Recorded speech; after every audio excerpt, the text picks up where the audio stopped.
नमस्कार दोस्तों, भक्त मुक्ति चैनल में आपका स्वागत है। तो चलिए देखते हैं 11वां अध्याय। अर्जुन ने भगवान से कहा कि हे कृष्ण, आपने कृपा करके जो बातें बताई उससे मेरा मोह तो दूर हो गया, पर अब मेरे मन में यह देखने की इच्छा है कि सारा ब्रह्मांड आपके भीतर कैसे है। यदि आप यह मानते हैं कि मैं इसको देखने के लायक हूँ तो मुझे दिखाइए। यदि मुझ में यह देखने की शक्ति न हो तो भी आप सब कुछ कर सकने में समर्थ है, अतः मुझे देखने की शक्ति भी तो आप ही दे सकते हैं।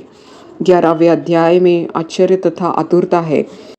अर्जुन ने भगवान की विभूतियाँ तो समझ ली, पर अब जो सुना था उसे देखना चाहते हैं, जो हर मनुष्य का प्राकृतिक स्वभाव होता है। भगवान के मन में इतना प्यार था कि उन्होंने तो उसी समय अपना विराट स्वरूप दिखाना शुरू कर दिया। उन्होंने कहा कि अर्जुन, हमारे इसी शरीर में सारा ब्रह्मांड देखो, सारे नक्षत्र और देवताओं को देखो। पर भगवान ने देखा कि अर्जुन के चेहरे पर कोई प्रतिक्रिया नहीं दिख रही थी। भगवान ने कहा, मैं अब तुम्हें दिव्य दृष्टि देता हूँ, इससे तुम हमारे इस रूप को देख सकोगे। अर्जुन ने देखा कि भगवान के हजारों मुंह हैं, हजारों हाथ है, सारे रूप चमकते हैं। इतना तेज था जैसे कि हजारों सूर्य एक साथ उग जाए। अर्जुन का सिर झुक गया और शरीर के सारे रोंगटे खड़े हो गए। अर्जुन ने कहा, हे भगवान, आपके देह में मैं ब्रह्मा विष्णु महेश को देख रहा हूँ। अब मुझे समझ में आया कि वेदों में जो परम तत्व बताया गया है वह आप ही है। आप सनातन पुरुष है, धर्म के रक्षक हैं। पहले भगवान ने सुंदर रूप दिखाया जिससे अर्जुन को आनंद हो रहा था, पर अब धीरे धीरे भगवान अपना भयानक रूप भी दिखाने लगे।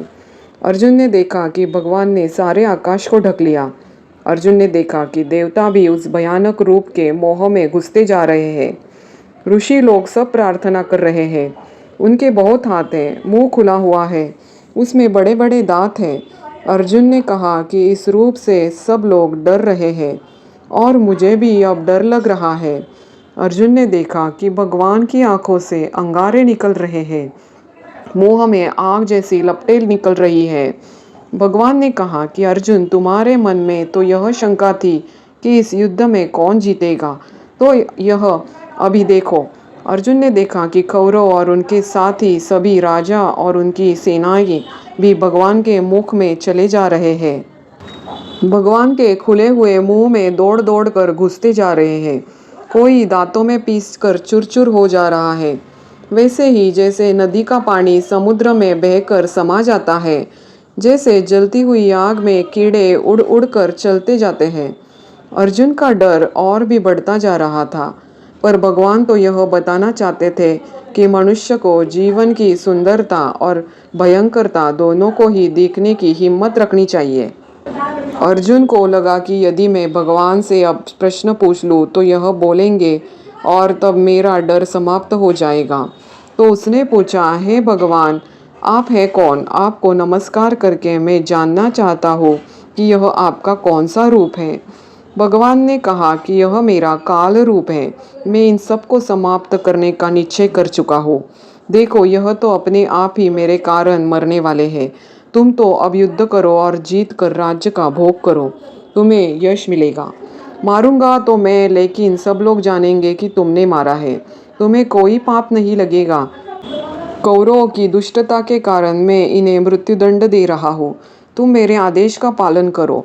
अब संजय धृतराष्ट्र को बताते हैं कि इतना सुनकर अर्जुन के मन में भगवान के प्रति अनेक भाव एक साथ उठे।